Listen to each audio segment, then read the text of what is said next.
Number 5, legal principles of insurance. The provision of Indian Contract Act.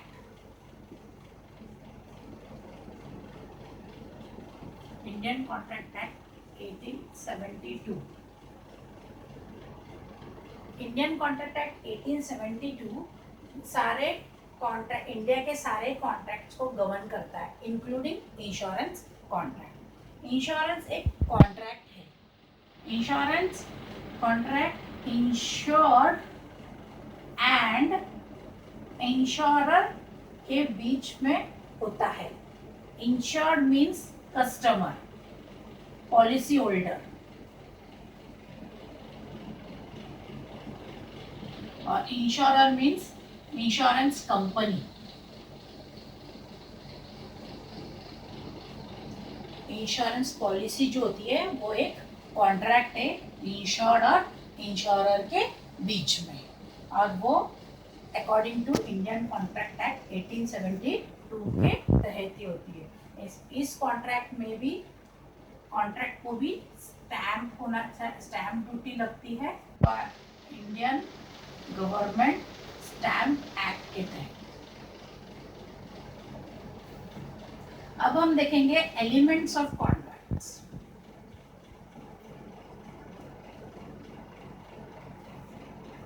एक contract में कौन सी elements होनी चाहिए एक वैलिड कॉन्ट्रैक्ट होने के लिए?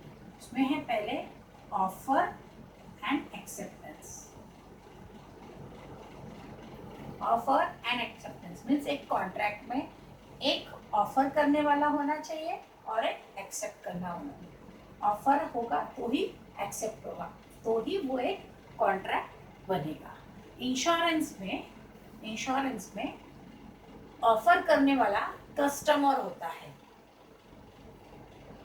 कस्टमर प्रपोजल फॉर्म फिल करके अपने डिटेल उसमें डालता है और कंपनी को ऑफर करता है कि मुझे आपका ये प्लान चाहिए और मुझे ये आप मेरे डिटेल्स है। फिर उस प्रपोजल फॉर्म को कंपनी एक्सेप्ट करती है। तो ऑफर कस्टमर करता है और एक्सेप्टेंस इंश्योरेंस कंपनी देती है। तो ऑफर एंड एक्सेप्टेंस एक इम्पॉर्टेंट एलिमेंट है कॉन्ट्रैक्ट का। सेकेंड आता है consideration. Consideration means amount paid for an contract. एक कॉन्ट्रैक्ट को वैलिड बनाने के लिए कुछ अमाउंट पे किया जाता है। इंश्योरेंस में उसे प्रीमियम भी कहते हैं। तो वो वैलिड कॉन्ट्रैक्ट के लिए जो पेमेंट की जाती है उसे कंसीडरेशन भी कहते हैं। इंश्योरेंस में प्रीमियम होता है। Third, agreement between the parties. Agreement between the parties means दो पार्टीज जो होते हैं कॉन्ट्रैक्ट में, उन दोनों के बीच में एग्रीमेंट होनी चाहिए। एग्रीमेंट होनी चाहिए मीन्स यहाँ पे एग्रीमेंट बिटवीन द पार्टीज में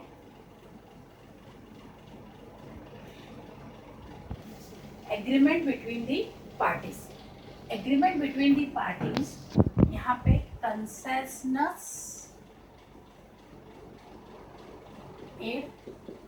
अडीम ये रूल फॉलो किया जाता है। इसका मतलब है अंडरस्टैंडिंग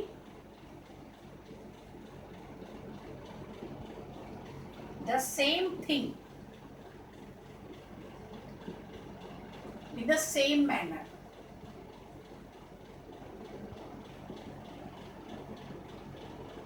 या फिर इसको मीटिंग ऑफ माइंड्स भी कहते हैं।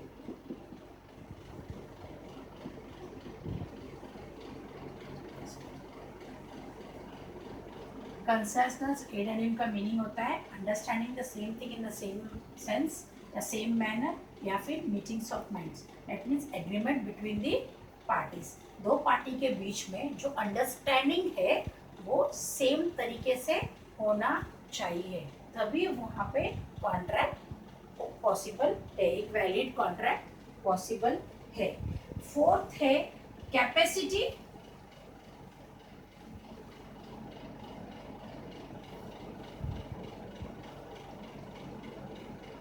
फोर्थ है फ्री कंसेंट। फ्री कंसेंट, कोई भी कॉन्ट्रैक्ट के लिए फ्री कंसेंट होना चाहिए। फ्री कंसेंट किस चीज, कंसेंट यानी हामी, हामी होनी चाहिए, मीन्स रेडी होना चाहिए कोई कॉन्ट्रैक्ट के लिए, लेकिन वो फ्री होना चाहिए। किस चीज से फ्री होना चाहिए? पहला है कोएरेशन। कोएरेशन, कोएरेशन मीन्स क्रिमिनल एक्ट। कोई भी कॉन्ट्रैक्ट को अगर क्रिमिनल तरीके से हामी भरवाई गई है तो वहां कहेंगे कि ये कॉन्ट्रैक्ट फ्री कंसेंट नहीं है, यहाँ पे कोएरेशन है, तो वो कॉन्ट्रैक्ट इनवैलिड मानी जाती है। सेकंड है undue influence. Undue influence means किसी के दबाव में आकर कॉन्ट्रैक्ट को साइन करवा के लेना, उसे अनड्यू इन्फ्लुएंस कहते हैं। तीसरा है फ्रॉड। फ्रॉड, फ्रॉड जो झूठी तरह से अपना कॉन्ट्रैक्ट बनवाना, फंसा के अपना कॉन्ट्रैक्ट बनवा के लेना। फोर्थ है मिस रिप्रेजेंटेशन। मिस रिप्रेजेंटेशन और फिफ्थ है मिस्टेक। मिस रिप्रेजेंटेशन गलत तरीके से चीज को बेचना या गलत तरीके से कॉन्ट्रैक्ट को रिप्रेजेंट करना और उसकी हामी भरवा के लेना। तो ये सारी चीजें अगर होती है कोई कॉन्ट्रैक्ट में तो वो कंसेंट फ्री नहीं होता है, ये एक वैलिड एलिमेंट नहीं है कॉन्ट्रैक्ट के लिए। नेक्स्ट आता है फिफ्थ, इसमें है capacity of the party. Capacity of the parties. Capacity of the parties मतलब जो इंश्योरेंस कॉन्ट्रैक्ट कर रहा है इंश्योर कस्टमर, वो एक माइनर तो नहीं है, अनसाउंड माइंड का तो नहीं है, कहीं वो पहले ही क्रिमिनल फ्रॉड में कहीं तो इन्वॉल्व नहीं है। ये सारी चीजें देखी जाती है, अगर वो सारी चीजें नहीं है तो ही कॉन्ट्रैक्ट वैलिड मानी जाती है। इसके बाद सिक्स्थ एलिमेंट है लीगैलिटी।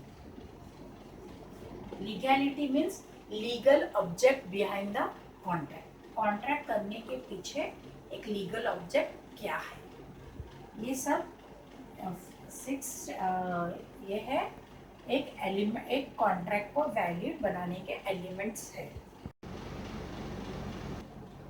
अब जो टॉपिक हम ले रहे हैं वो है uberrimae fidei. Uberrimae fidei means utmost good faith.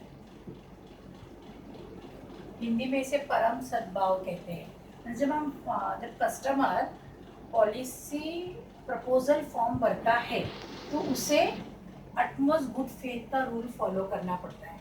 Utmost good faith means अपने बारे में सही सही जानकारी देना, मटेरियल फैक्ट्स। मटेरियल फैक्ट्स कहते हैं उसको, मटेरियल फैक्ट्स या इंफॉर्मेशन, अपने बारे में जानकारी देना। कस्टमर अपने बारे में सही सही जानकारी देते हैं, जिसके कारण जो वो जानकारी जो रिस्क से रिलेटेड है, जो उसके रिस्क पे इफेक्ट करता होगा, जैसे उसका एज, ऑक्यूपेशन, उसके वर्क एड्रेस,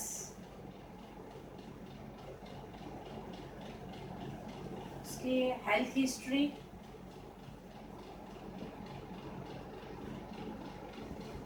हैबिट, हॉबी, ये सारी चीजें जो कि उसके रिस्क से रिलेटेड है, जिस इंफॉर्मेशन से इंश्योरर डिसाइड करेगा कि इसका रिस्क हम ले या न ले।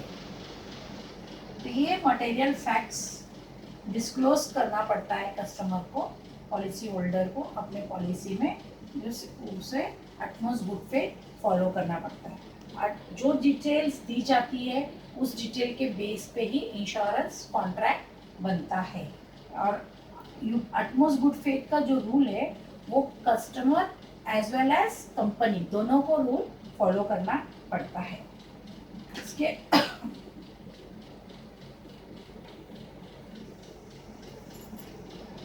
Estimate cost. नेक्स्ट टॉपिक है proximate cost. Proximate cause means root cause. एक इंसिडेंट जब होता है तो उसको चेन के थ्रू कनेक्ट की जाती है। उस चेन से जो मेन कॉज है जिसके कारण वो एक्सीडेंट हुआ है उस बेस को प्रॉक्सिमेट कॉज कहते हैं। फॉर एग्जाम्पल जय, एक लड़का जय जो हॉर्स राइडिंग कर रहा है।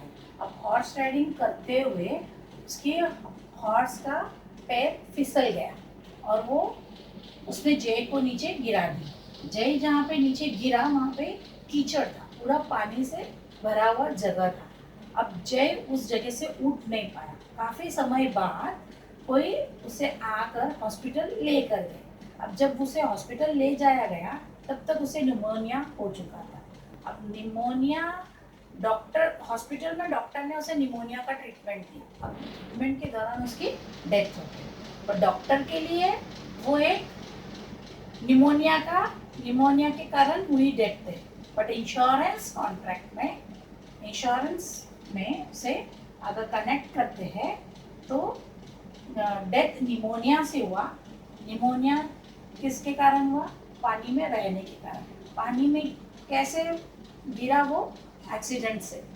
मीन्स यहाँ पे डेथ कॉज आएगा accident, falling from the horse, ये डेथ कॉज आ जाएगा। ये होता है प्रॉक्सिमेट कॉज। मीन्स सपोज उसने एक्सीडेंटल राइडर लिया होगा उस कस्टमर ने और उसे प्रॉक्सिमेट कॉज मिल जाता है तो फिर वो उसे एडिशनल बेनिफिट मिलता है। नेक्स्ट टॉपिक आता है contract of adhesion. Contract of एडिएशन।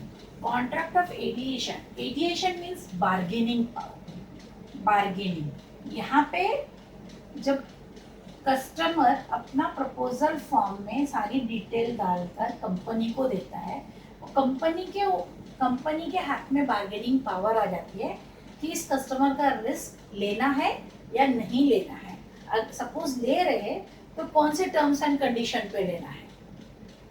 तो यहाँ पे कॉन्ट्रैक्ट ऑफ एडिएशन मतलब बार्गेनिंग पावर आ गया कंपनी के हाथ में। तो कंपनी डिसाइड करेगा कि हमें ये रिस्क लेना है या नहीं लेना है। तो नेक्स्ट यहाँ पे एक पावर जब कंपनी को दी गई है वैसे ही इसके सामने दूसरा पावर कस्टमर को दी गई है, वो है फ्री लुक पीरियड। इसको न्यूट्रलाइज, कॉन्ट्रैक्ट ऑफ एडिएशन का पावर को न्यूट्रलाइज करने के लिए कस्टमर के लिए ये पावर दिया गया free look period. Free look period मतलब कंपनी की पॉलिसी कस्टमर के हाथ में आने के बाद, पॉलिसी हाथ में आने के बाद कस्टमर के पास 15 डेज होता है। 15 डेज में फ्री लुक पीरियड कहा जाता है। 15 डेज के उस पीरियड को वो चाहे तो वो पॉलिसी कंपनी को रिटर्न कर सकता है। पॉलिसी अगर उसने रिटर्न की उसको इन राइटिंग देना पड़ता है, जो कोई भी रीजन है विथ रीजन उसको राइटिंग में देना पड़ता है कि मुझे ये पॉलिसी नहीं चाहिए। अब सपोज उसने पॉलिसी अपनी कैंसिल करवाई फ्री लुक पीरियड में तो उसे प्रीमियम फुल मिलेगा? नहीं, प्रीमियम फुल नहीं मिलेगा। प्रीमियम यहाँ पे उसकी जो नेसेसरी चार्जेस जो कटे हैं कॉन्ट्रैक्ट के लिए, जैसे ऑफिस जो एक्सपेंसेस, एडमिनिस्ट्रेशन एक्सपेंसेस हुए हैं या फिर उसकी मेडिकल हुई रही तो मेडिकल चार्जेस, ये सारे जो मिनिमम चार्जेस है वो काट कर बाकी की प्रीमियम कस्टमर को दी जाती है। नेक्स्ट टॉपिक है indemnity. Indemnity. Indemnity means no more, no less. No more, no less. ना ज़्यादा ना कम। जितना जितने का लॉस उतने की भरपाई, actual loss, actual loss. Indemnity जो प्रिंसिपल है वो नॉन लाइफ में फॉलो की जाती है। नॉन लाइफ यानी कि जनरल इंश्योरेंस में, जनरल इंश्योरेंस में इंडेमनिटी प्रिंसिपल फॉलो की जाती है। सपोज एग्जांपल, सपोज मेरी गाड़ी है, मेरी कार है, कार का मैंने 2 लाख का इंश्योरेंस लिया हुआ है, 2 लाख का इंश्योरेंस। अब गाड़ी का एक्सीडेंट हो गया और मुझे 50,000 का डैमेज रिपेयर का खर्चा आया, तो मुझे इंश्योरेंस कंपनी 2 lakhs नहीं देगी, मुझे देगी 50,000 as an insurance amount. Means जितने का लॉस उतने की भरपाई, एक्चुअल लॉस की भरपाई, नो मोर नो लेस, इसे इंडेमनिटी कहते हैं। और इंडेमनिटी कहाँ वर्क करता है प्रिंसिपल? जनरल इंश्योरेंस में। लाइफ इंश्योरेंस में एश्योरेंस पे काम की जाती है, एश्योरेंस की फॉर्म प्रिंसिपल फॉलो की जाती है। एश्योरेंस मीन्स लाइफ इंश्योरेंस में हमें सम एश्योर्ड दिया रहता है। Sum assured means, sum assured suppose अगर 5 लाख के किसी पॉलिसी में लिखा हुआ है सम एश्योर्ड 5 लाख, मीन्स उस कस्टमर का या उस पॉलिसी होल्डर का डेथ होने पर 5 लाख का फुल बेनिफिट, या फिर मैच्योरिटी होने पर full benefit. But non life में इंडेमनिटी, ये मेन प्रिंसिपल है लाइफ को नॉन लाइफ से अलग करने वाला। Life insurance is an contract of assurance and while non life is an contract of indemnity. Subrogation, subrogation, it is the process an insurance company used to recover claim amount paid to policyholder from a negligent third party. Means subrogation can also be defined as a surrender of rights by the insured to an insurance company that has paid the claim against the third party. Means suppose customer के company ने किसी third party को, customer की company ने किसी third party को claim पे किया हुआ है। अब नेग्लिजेंट इस पार्टी का ही है, तो यहाँ पे ऑलरेडी पेमेंट दिया है, तब उस पेमेंट को रिटर्न लेने का हक कस्टमर ने अपना कंपनी को दे रखा है कि आप ये पेमेंट इसके इंश्योरेंस कंपनी से क्लेम ले लो। इसे सब्रोगेशन कहते हैं। ओके, ले रहे हम वो है insurable interest. Insurable interest means किसी व्यक्ति या वस्तु के न रहने पर आर्थिक नुकसान, आर्थिक लॉस, फाइनेंशियल लॉस, उसकी भरपाई की जाती है, वो इंश्योरेंस के थ्रू होता है। तो वहाँ पे हम बोलते हैं कि इंश्योरेबल इंटरेस्ट एग्जिस्ट करता है। एग्जाम्पल देती हूँ मैं। एग्जाम्पल,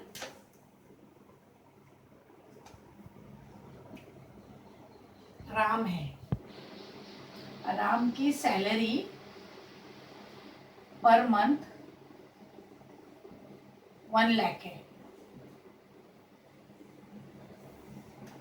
राम की फैमिली में वाइफ है, एक बेटा है, पेरेंट्स है, कार है,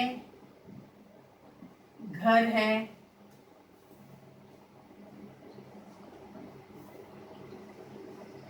वन सैलरी जो आती है, इस सैलरी से इसके सारे काम टाइम टू टाइम सबकी ज़रूरतें पूरी होती है। अब राम ही अगर नहीं रहा तो सब जगह दिक्कतें आएगी। तो राम नहीं रहा तो भी दिक्कतें आएगी, या फिर राम की सैलरी नहीं रही तो भी दिक्कत आएगी। तो राम फर्स्ट ऑफ ऑल अपनी सैलरी को सिक्योर करेगा, अपनी सैलरी को सिक्योर करेगा। सिक्योर कैसे करेगा? वो उस पर इंश्योरेंस लेके, उस पर इंश्योरेंस, सैलरी को सिक्योर करना मतलब राम खुद के लाइफ पे इंश्योरेंस लेगा, तब वो उसकी अर्निंग सिक्योर हो जाएगी। तो मीन्स राम का अपने लाइफ पे इंश्योरेबल इंटरेस्ट बनता है, मीन्स वो इंश्योरेंस लेने के लिए इंश्योरेबल इंटरेस्ट बनता है। वैसे ही उसके वाइफ और सन, राम के न रहने पर वाइफ को फाइनेंशियल लॉस होगा, तो फिर वाइफ का हस्बैंड पे या राम पे इंश्योरेबल इंटरेस्ट बनता है। वैसे ही वाइफ के न रहने पर राम का फाइनेंशियल लॉस होगा, तो वैसे ही राम भी अपने वाइफ पे इंश्योरेबल इंटरेस्ट रखता है, तो वो इंश्योरेंस ले सकता है। सन, बेटा, राम के लिए बेटा एक एसेट है, अभी फ्यूचर में ये उसको पे ऑफ करेगा। तो राम मीन्स इस एसेट के न रहने पे फाइनेंशियल लॉस है फ्यूचर, तो इसलिए राम अपने बेटे पे इंश्योरेंस ले सकता है, मतलब यहाँ पे भी इंश्योरेबल इंटरेस्ट बनता है। वैसे ही कार, राम की कार है, कार को कुछ लॉस होता है तो फाइनेंशियल इफेक्ट राम पर पड़ता है, तो राम इंश्योरेबल इंटरेस्ट राम अपने कार पे रखता है, तो कार पे पॉलिसी ले सकता है। वैसे ही घर, हाउस ले सकता है। अब पेरेंट्स पर आते हैं। पेरेंट्स के न रहने पर इसको फाइनेंशियल लॉस कुछ होने वाला है नहीं। हाँ, इनके हेल्थ को कुछ होने से इसको फाइनेंशियल इफेक्ट होगा, तो राम अपने पेरेंट्स पे लाइफ इंश्योरेंस नहीं ले सकता, बट हेल्थ इंश्योरेंस ले सकता है। इस तरह से इंश्योरेबल इंटरेस्ट, जब भी लाइफ की पॉलिसी ली जाती है तो इंश्योरेबल इंटरेस्ट देखी जाती है।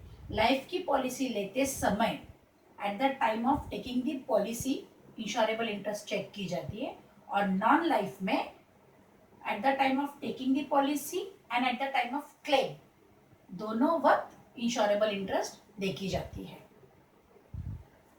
वैसे ही इंश्योरेबल इंटरेस्ट अगर इस इंटरेस्ट बनता है तो ही इंश्योरेंस पॉलिसी ले सकते हैं। जैसे क्रेडिटर्स एंड डेप्टर्स, इन लोगों के बीच में इंश्योरेबल इंटरेस्ट बनता है, तो ये इंश्योरेंस एक दूसरे पर ले सकते हैं। एम्प्लॉयर एम्प्लॉई एक दूसरे पे इंश्योरेंस ले सकते हैं। की मैन इंश्योरेंस मीन्स एक की पर्सन पे एक कंपनी अपने की पर्सन पे इंश्योरेंस लेती है, तो ये इंश्योरेबल इंटरेस्ट सब जगह पे वैलिड है, तो ही वो इंश्योरेंस ले सकते हैं।